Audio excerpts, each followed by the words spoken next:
and then we'll jump in. This comes from Shomer Yisrael, the guardian of the Jewish people.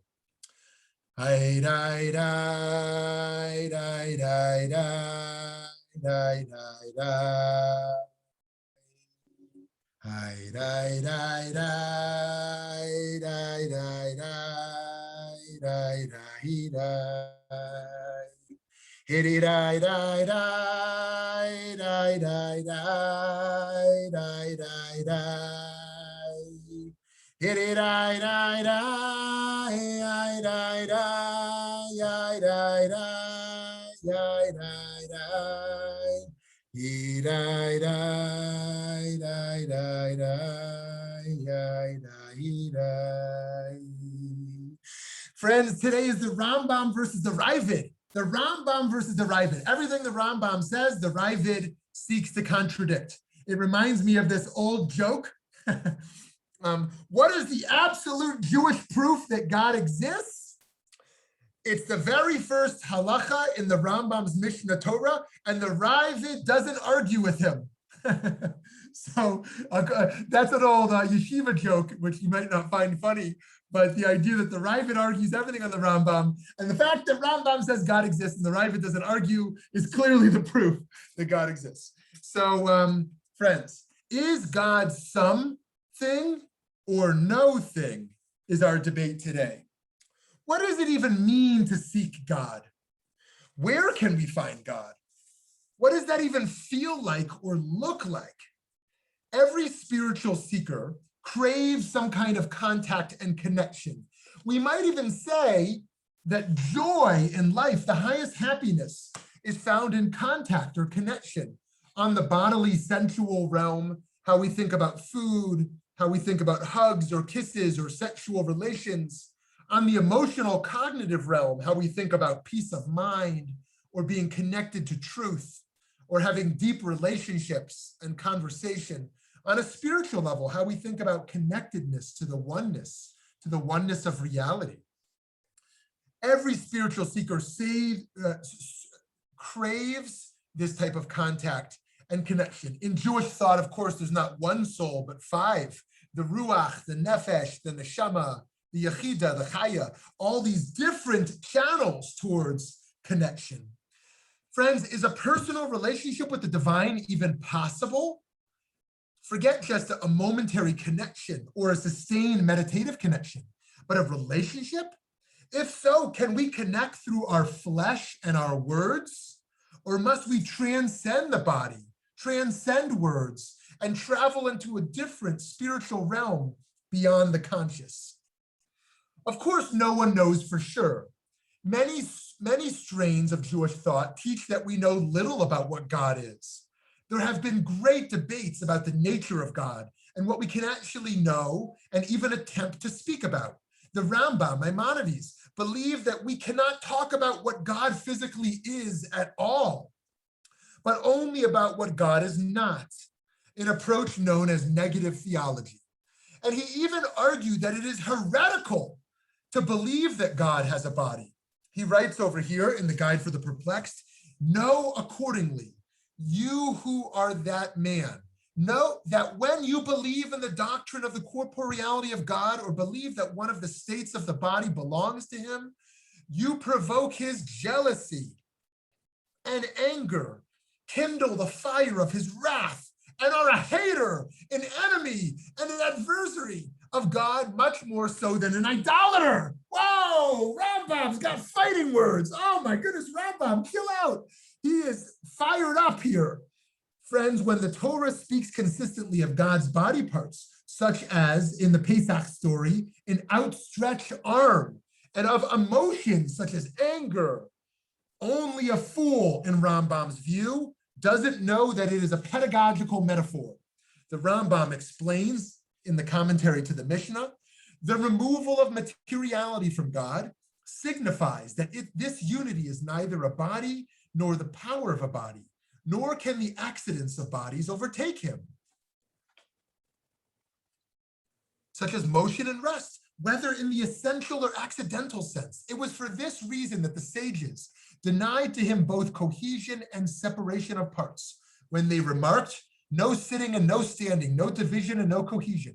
And the prophet said, and unto whom will you liken me that I may be like, says the Holy One. If God were a body, then he would be like a body. Wherever in the scriptures God is spoken of with the attributes of material bodies, like motion, standing, sitting, speaking, and the like, all these are figures of speech, as the sages said. The Torah speaks in the language of men. Torah Dibra, Kalashon Adam. But people have said a great deal on this point. This third fundamental article of faith is indicated by the scriptural expression, for you have seen no likeness, i.e., you have not comprehended him as one who possesses a likeness. For as we have remarked, he is not a body, nor a bodily power.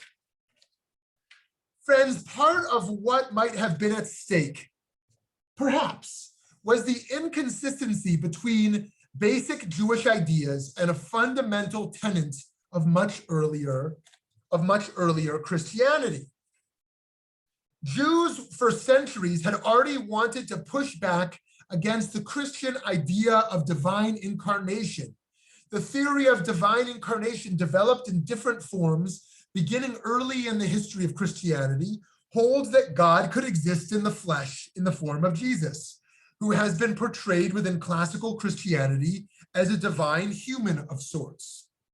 The notion that God can exist in a physical realm and that anthropomorphism is more than just a didactic tool could perhaps have been viewed by some Jewish medieval philosophers as getting too close for comfort to the Christians, who often proselytized not only through persuasion, but also by use of the sword.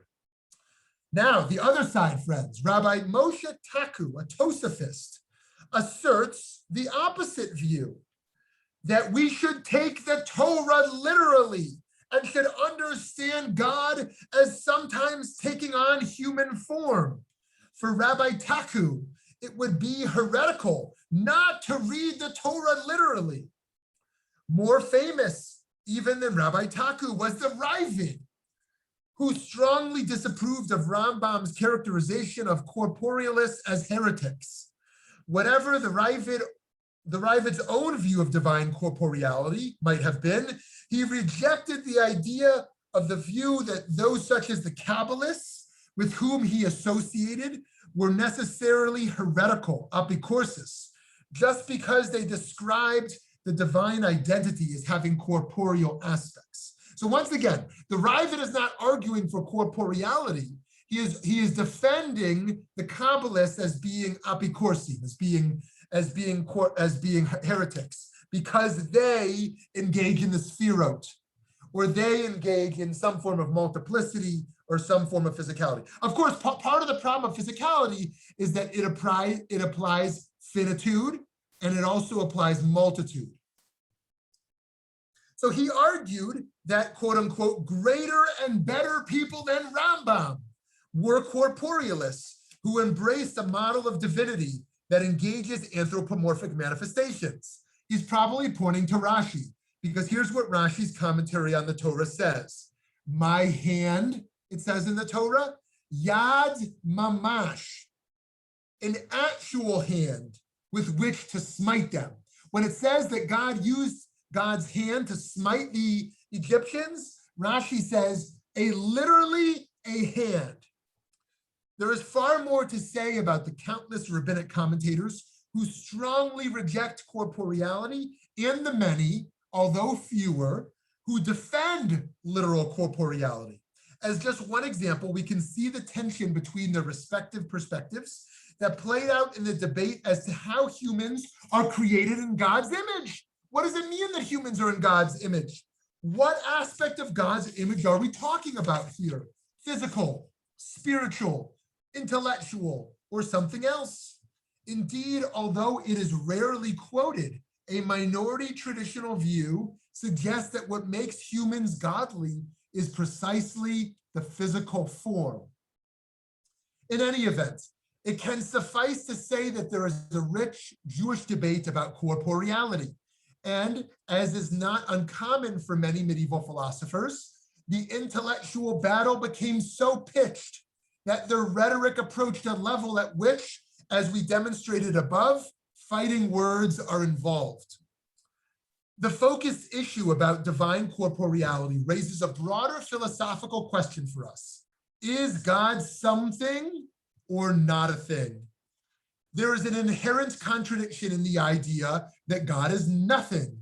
On the one hand, that can mean that God is now actually something, since nothing is conceptually something. On the other hand, one can say that nothing is no thing, the absence of a thing. Consider the gaps or pauses between spoken words. Are those gaps nothing or no thing? Or are they something? Or consider the taste of the hole in a donut or a bagel. Is the whole of a bagel or a donut something? On the one hand, there's nothing there. On the other hand, the bagel or donut loses its identity without that whole. The whole is paramount to the identity of the bagel and to the donut. A shadow, similarly, requires another object to be cast. Is a shadow then merely the absence of light, or is the shadow something? And the color white, on the one hand, is technically not a color at all. Rather, it is the absence of color. So is white actually no thing? And so the idea of God as something and as nothing is indeed a paradox. In philosophy, we talk about dialetheism, the idea that both sides in a contradiction are indeed true, or at least that they can be true. Of course, even from a dialetheistic approach, some contradictions should be rightly accepted merely as contradictions, where one side must be wrong. Yet others are simply unavoidable contradictions, where both opposites are true. This is the case with statements about the nature of God, a being whose name reflects the actuality of being, even while we cannot begin to grasp what it means to be an entity who existed before any element of the universe had come to be, a deity that we in some way experience and even feel in the physical world, but that we also recognize as not being physical in any way. Basic to Jewish tradition is the recognition of a danger inherent in conceiving of God as a physical entity. Such a mistaken mode of thinking is inherent in an idolatry in which the infinite is represented within the finite confines of a physical object, perhaps best exemplified by the sin of the golden calf, the Egel Zahav. But even as we recoil when we encounter someone who seems to worship an embodied deity, we should still be troubled by the ease with which some are willing to label others as heretics. Rabbi Nathaniel Helfgott writes in his essay, the words heretics and heretical have often been invoked on a whole range of issues in the ideological battles within Orthodoxy in the last 2 centuries. It is important to note that most of the leading lights of the last 2 generations have rejected the application of the term apikoros to various people who were led to their conclusions based on sincere reading of the sources. The roots of this perspective are in the famous comment of the Ravid that while the Rambam considered anyone who believed in a corporeal God a rejection of one of the essential pillars of the faith, according to Rambam, as a heretic, there were many great people who came to that erroneous conclusion from their reading of Tanakh and Chazal. And thus, while they were wrong and the idea should be rejected, the person was not to be read out of the community. This trend was further developed by the perspectives of Rav Kook and the Chazon Ish that saw in the modern zeitgeist a period of hiddenness of God and intellectual coercion that neutralized the category of apikoros as a live halachic category. You know, I'm reminded when I naively arrived in Scottsdale, which is not to claim I'm still not naive, but in my increased naivete, when I arrived in my first year here in Scottsdale, I went to an ultra-Orthodox synagogue, and at Kiddush, I viewed this ultra-Orthodox rabbi as a thought partner. Oh, a rabbi and a rabbi. Let's talk theology. Wonderful. And I said to him, I shared with him an idea of process theology I had just read. And I thought he might agree or disagree. And what he said, he looked me in the eyes and he said, rabbi, but rabbi in a way to mean, I don't view you as a rabbi, but I emphasize the word rabbi to put up an extra barrier. It's kind of a rabbinic politics. It's hard to explain. If you ever see an ultra-Orthodox rabbi call what they view a non-Orthodox rabbi as rabbi consistently, they're trying to emphasize they're calling them rabbi in a kind of a political sense. And he said, rabbi, what you've just said is complete apicorsis. And then he walked away. He said, what you just said was complete heresy. I said, wow, I thought this was a thought partner. And he rejected the thought experiment I had shared with him as heretical and that the conversation needed to end. So friends, indeed, we can appreciate the intensity of belief that leads some people to speak in inflammatory tones about others who disagree with them.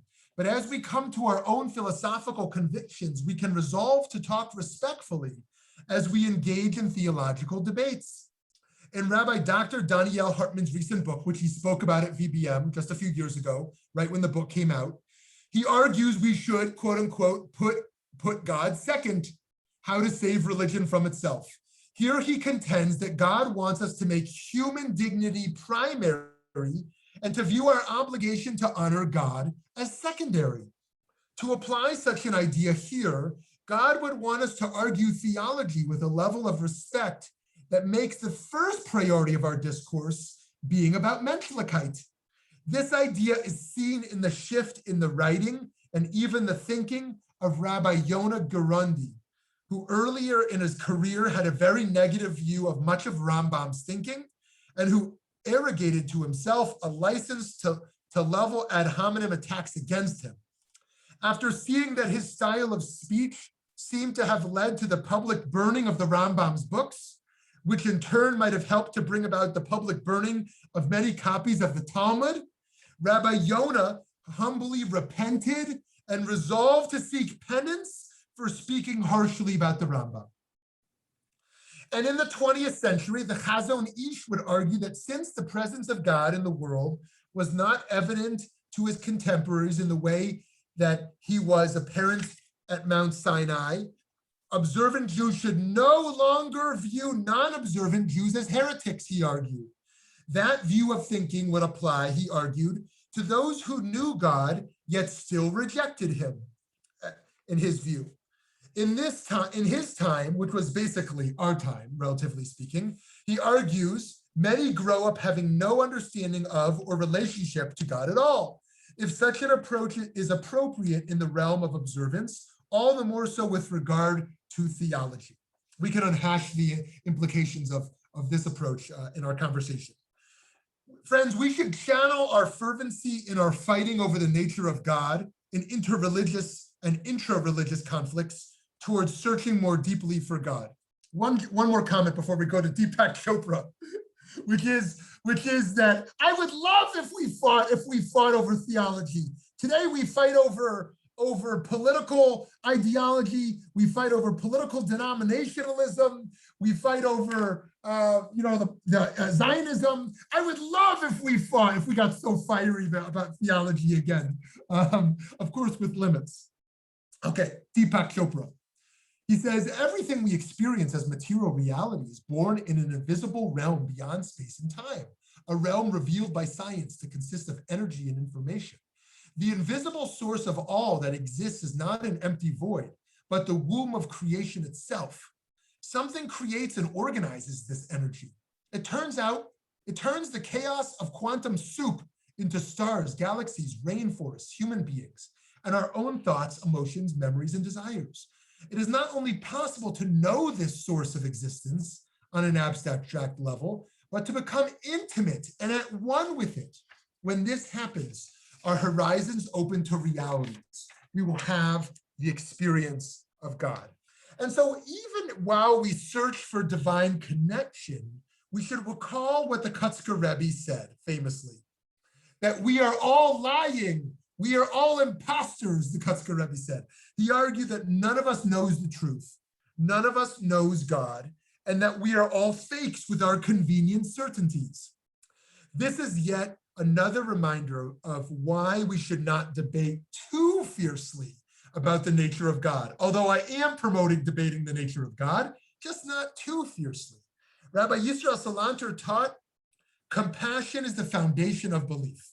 For a person who isn't compassionate, even the belief in God is a kind of idolatry, right? So he's saying we should debate theology, but if we do so without compassion, that belief of God is itself idolatrous, because compassion, if we believe in God in Judaism, that means that belief is so infused with compassion in all of our discourse. So rather than debate God, we should become godly. And so we can, to conclude, can we still appreciate the medieval debates as such? The nature of theology in the medieval era might have been different than it is today, but we can still draw inspiration from the fervent battles for truth in which giants of thought such as the Rambam and the Ravid engaged. We can and perhaps must read the words that they used to describe their respective conceptions of God, and empowered by the energy of their faith, go on to defend the existence of God through our actions. So friends, that is my presentation for debate 4, and I'm now going to pause. And I see a first question here in the chat from Michael, or it might be from Jenny. Raise your hand, which one of you wrote that? Okay, Mike. A question is, did God create humans, did man in his or her image, or did man create God in man's image? Okay, I love it. And I'll share with you a brilliant Hasidic insight that emerges here. So of course, the modern psychologists argue, of course, humans created God in our own image. Everything we create in our own image, all of human projection emerges from the subjectivity of the mind. And thus many of them, in fact, I recently read that only 25% of scientists themselves embrace some form of theism. In any case, psychologists in the soft science also understands we know nothing of God, thus there's probably an atheistic commitment because we ourselves create God in our own image. Now, the Hasidic thinkers, or the particular ones I'm relating to here, agree. They agree that humans are created in the image of God, and then they agree that God is created in our image, because of course God is. How could God not be?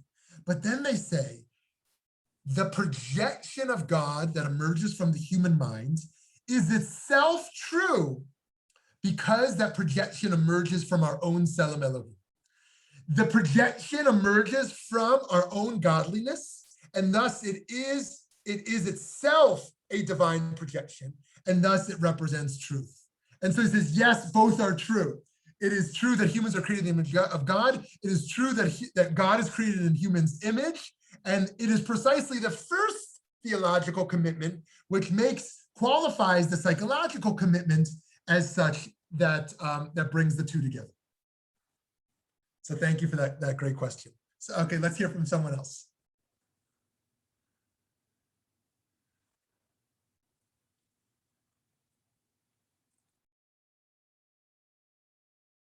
And Pam, if you can monitor the Facebook Live chat as well for the folks who want to ask over there. Okay, let me share one other thing while folks are thinking. As you know, there's a middle ground between the Maimonidean rationalist approach, the notion that God is not in the world, God is not manifest in the physical world, and the pantheistic approach of Spinoza that essentially equates world with God, nature with God. God is world, world is God, nature is God, God is nature, and nothing beyond. And of course, that middle approach in Jewish mysticism is panentheism. You just put in that en in there. You put the en in there into panentheism, and that suggests that God is within everything, but also beyond everything. God did create the world, but is still beyond the world as well. And that is the way that Jewish mystics kind of balance that middle ground of pantheism and of monotheism. More to say on that, but I want to pause again for thoughts and questions. Rabbi Shmuly, what you just said seems to be in line with what Deepak Chopra said, in that out of nothing was created the stars and the galaxies and the people and everything like that. And that's consistent with the Kabbalistic thinking of the Ein Sof, of the no-thingness, manifesting through the 10 Sefirot. So I see a great deal of parallelism in the Jewish mystical thought and in the description you last gave of panentheism. Beautiful, beautiful. I love that. And I totally agree with you, David. And, it's interesting that, a few phrases, if you're not familiar, I'll put them on the side over there. There's yesh me'ayin. Sorry, I wrote that wrong. Yesh me'ayin. And then there's yesh me'yesh. And this is one of the great debates in theology, that essentially the Greeks argued for yesh me'yesh, that everything was created from something. And the Jewish theologians kind of rejected this, and an argument of yesh me'ayin, that everything was created from nothing. That's yesh me'ayin. And then they go further about the ayin as it relates to the yesh after that, yesh me'ayin, and then ayin me'yesh. As such that it is impossible for God to exist within the physical realm. Once again, because idolatry would mean making the infinite finite, and anything finite that is godly is thus a container that would limit God. That's the problem with the golden calf. And yet, in the Deepak Chopra model and in the Ein Sof model here, we see this idea of sparks of godliness, kind of divine manifestations, or the Shekhinah, which is not God, but is godliness, that moves God beyond thingness into the infinite realm in a way that Deepak Chopra said so well, that is energy, is contact, is connection, is perhaps relationship of something beyond, but once again, is no physical thing. But is still within the phenomenological realm of human experience. Okay, Cheryl writes, was it radical thought to see God in human form as opposed to other religions worshiping animals, idols as all-powerful gods? Thank you for that amazing question also. Yes, so this is really amazing. In my own spiritual development, I initially, and excuse my dismissal, I thought religions like Hinduism were just absurd. I thought that tribes I visited in Africa were absurd, how they danced around statues. They thought the statue was God. They worshiped the statues. I really had no understanding of what this could possibly be. Perhaps it was my own insecurity of how I viewed my own faith. And then in my own development, and part of it was experiencing the Kotel, because there was a time I was not a Kotel Jew, then there was a time I was a Kotel Jew, and at the Western Wall, seeing what was happening there was nobody thought God was the wall or God was in the wall, but rather that the wall was a channel.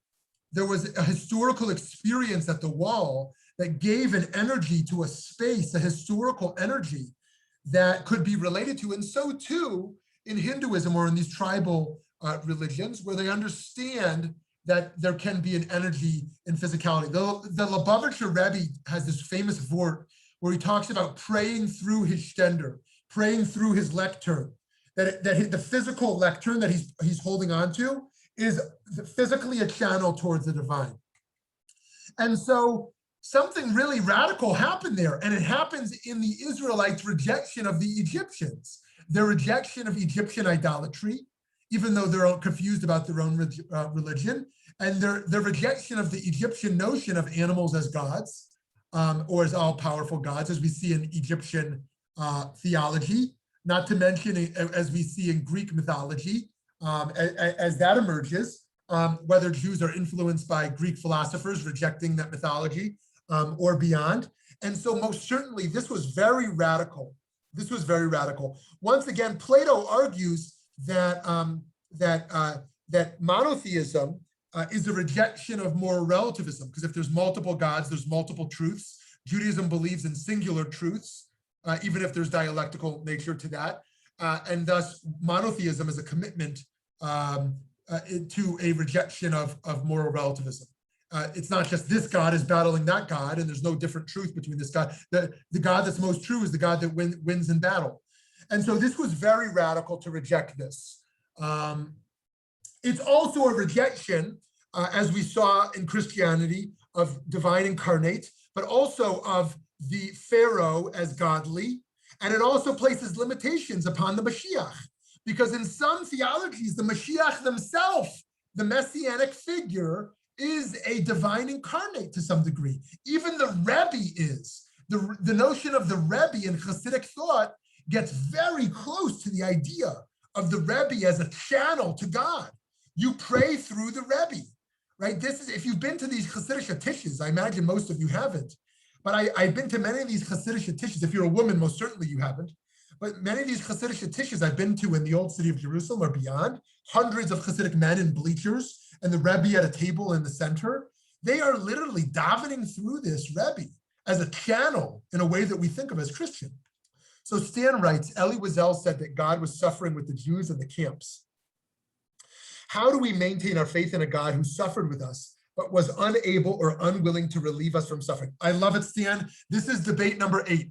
Class number 8 is going to be theodicy, and it's going to be Elie Wiesel putting God on trial. It is Abraham versus God. It is Job versus God. It is Elie Wiesel and those in his concentration camp putting God on trial. That is going to be debate class number 8. So thank you for that. This will be very crucial. And of course, it intersects with our conversation today. If God is personal, if God is powerful, if God is in the world, what does that even mean about God being benevolent? So we're not gonna punt that as not being an important question. We're gonna amplify that as an important question and give it its own session. Okay, we're back to David. So Gershom Scholem is a 20th century academic and writer about modern mysticism, wrote in his book called Modern Trends in Jewish Mysticism. He likened the Ein Sof to the sap of a tree and the tree to the universe. So in other words, the Ein Sof, the source of everything, flows through and manifests itself.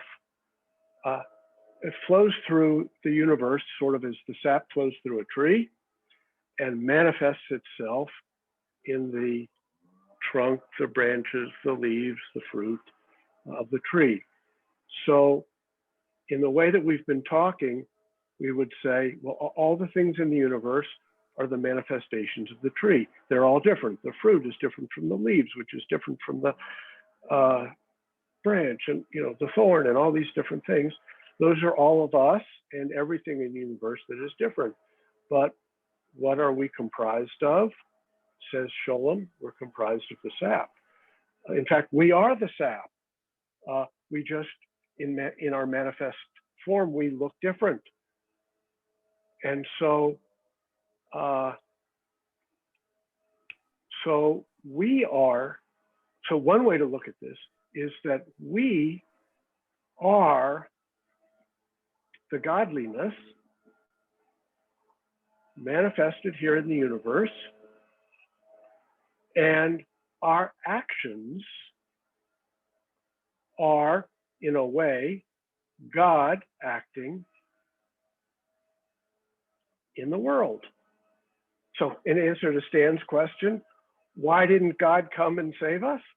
Well, because nobody came and saved us until David, they did. Very powerful, David. So just to understand that idea a little further, does in Sholem's thought, is there anything beyond the tree, or is the tree the extent of reality? What would he call that which is not part of the tree? Well, he would call it the sap then that spawns another universe, I would guess. But you have to understand that the tree is the entire universe in his view.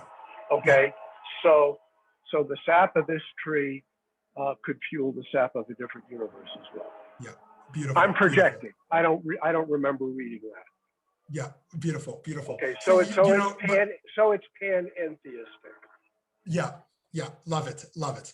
You know, one of my favorite lines of Gershon Shalom, I'm sure you've heard it before, David, is when people ask him if he believes everything he records from the Kabbalistic tradition, and he says, "Narishkeit is narishkeit, like silliness is silliness, but the study of narishkeit is scholarship."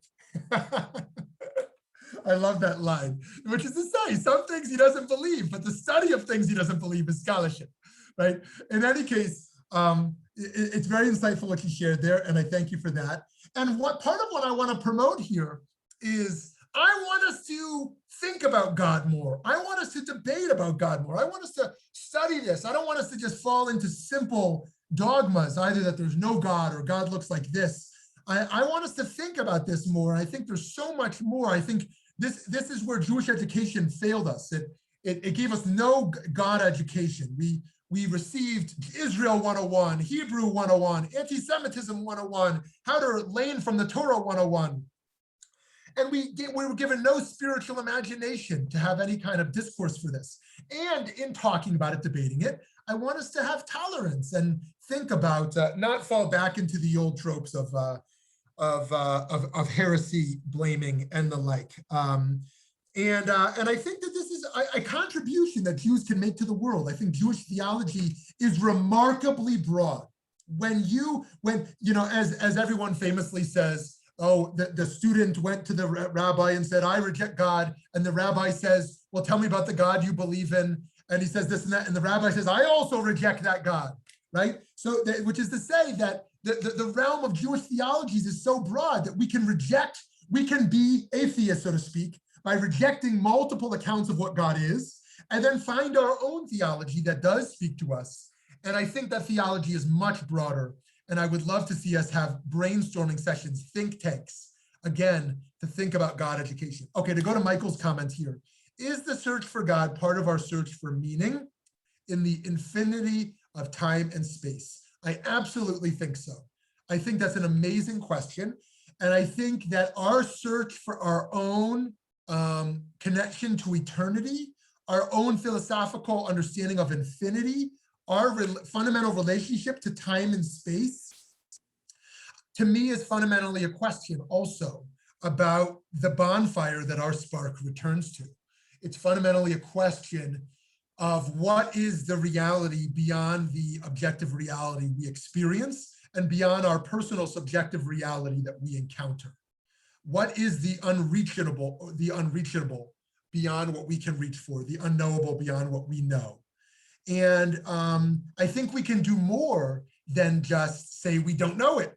I think we can have humility to say we don't know it, but then I think we can learn from different perspectives, from text and from conversation and from spiritual experimenting to add more data to that which we don't know. So what I want to push back against is the 15-year-old, and I'm no beef with the 15-year-old. 15-year-olds are great, who looks out the window of the school bus and says, "Is there a God? Nope." Like kind of based on nothing, like I don't really have data, or this is the fad of my day, I'm going to reject it. Towards something that embraces, as Mike is saying there, with the ultimate human searching for meaning. Yehuda, I'm putting you on the spot. I want to hear from you, Yehuda. I know you're engaged in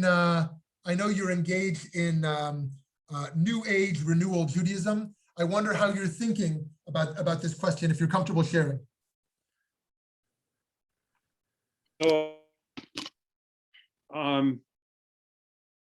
I don't know. The question, as I'm listening to the discussion, is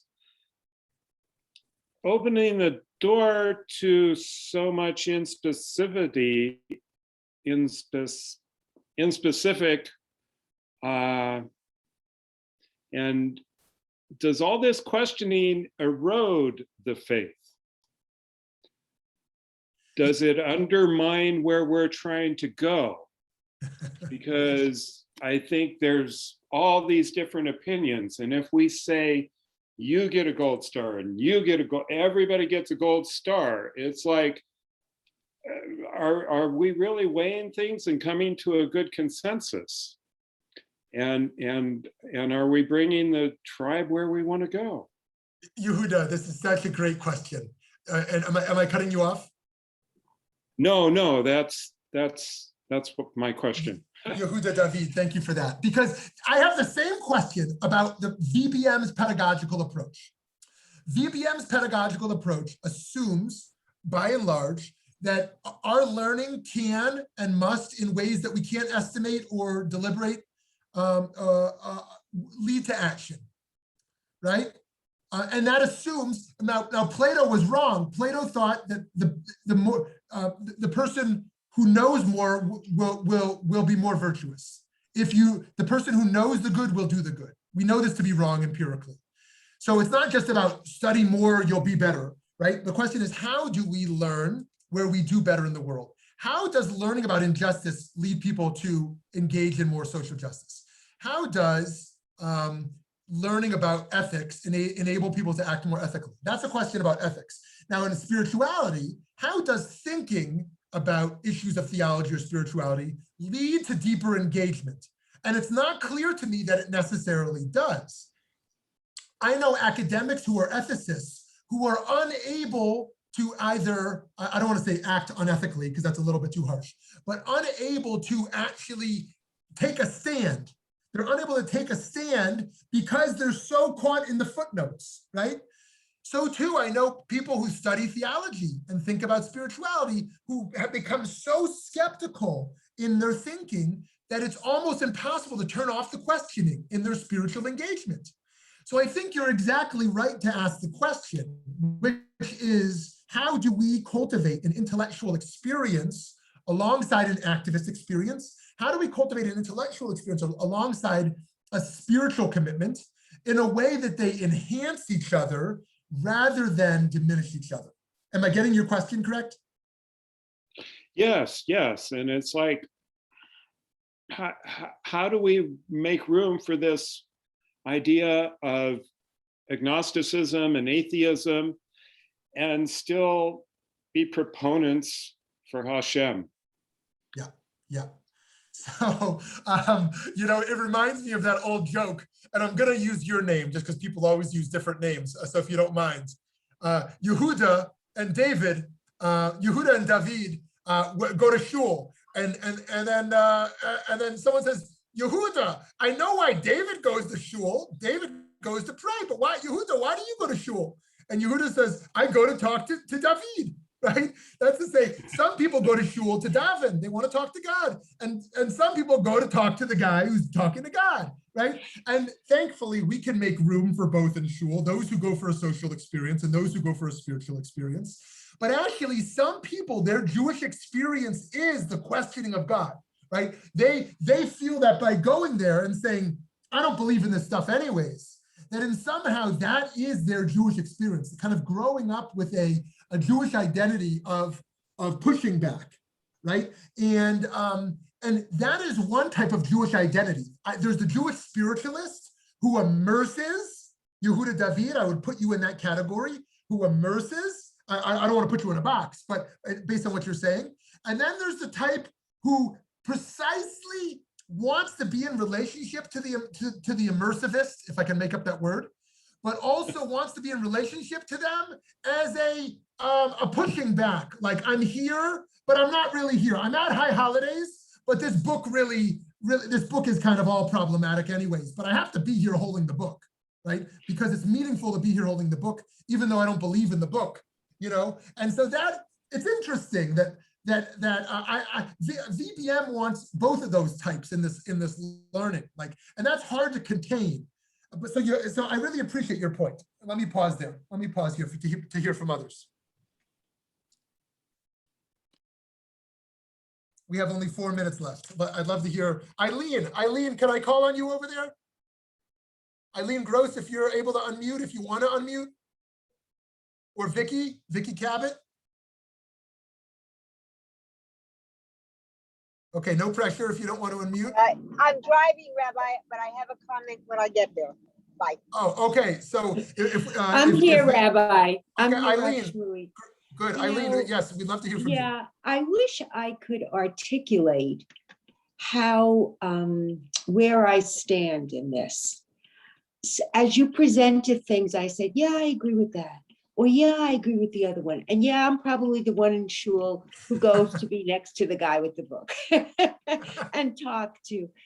It's just, and sometimes I feel like I have the same philosophy I had as a 10-year-old. And I'm still, when bad things happen to good people and all of that.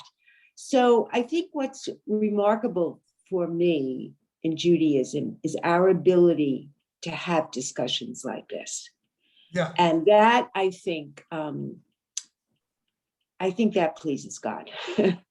Thank you. Thank you, Eileen, for that. I love that. I love that. And, you know, to go back to the synagogue politics for a moment of both sides, there are people who adamantly believe the sanctuary should be a quiet place. We're here to pray. Get the people quiet. The rabbi should quiet down the people who are schmoozing, kick the kids out of the room, go put them in the kids program. This is a place to connect to God. I know other people think the sanctuary should be a loud place. If people want to talk, that's what they're here for. Let them talk. The kids should be in the room also, because this is how they're going to learn what's going on. And I think both of those sides have merit, and different synagogues should have an identity of both sides. We should have spiritual synagogues that really embrace quiet, other places that embrace kind of the social dimensions. And as Eileen said, this and this, they're both the words of the living God.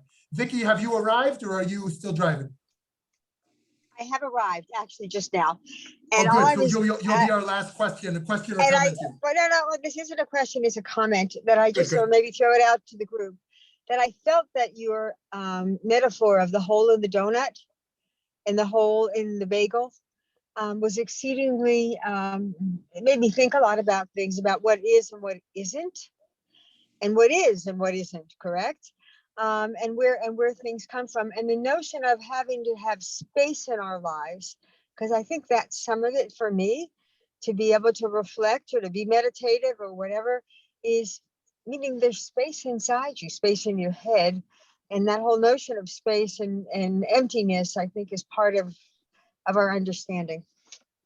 I love that. I love that. Thank you so much. You know, I was debating whether or not to include that. I was this close to cutting out the donut and bagel part because I thought it might seem too trivial of an example. But you know, it's interesting.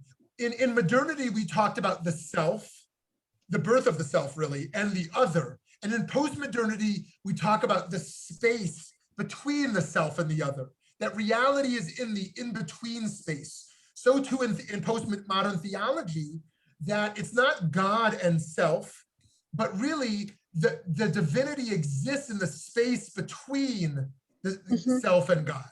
That it's the emptiness, it's the no-thingness where there is something. And that is very profound about how we think about music, pauses in music, how we think about art, how we think about the Torah scroll, how we think about relationships and social distancing and intimacy, how we think about really all of this, and also in meditation of how we think about the gap between the conscious and the unconscious, of how we think about basically that uncognizable space between the known and the unknown when we enter that space in between. So thank you so much for that, friends. Next week, Reform Judaism versus Orthodox Judaism. Oh, okay. Oh boy. Heavy here. Of course, we're not wishing to minimize one or the other. We're just going to look at the historical debates and kind of what's at stake there. As always, I delight in those of you who are in the room and those of you who also are on the recording side, although we would love to move you from the recording to the conversation. So join us over on this side if you can. I know many of you have said this time slot is not great for you. So we appreciate you on the recording side as well. Thank you all for joining us. Have a wonderful day and hope to see you again soon.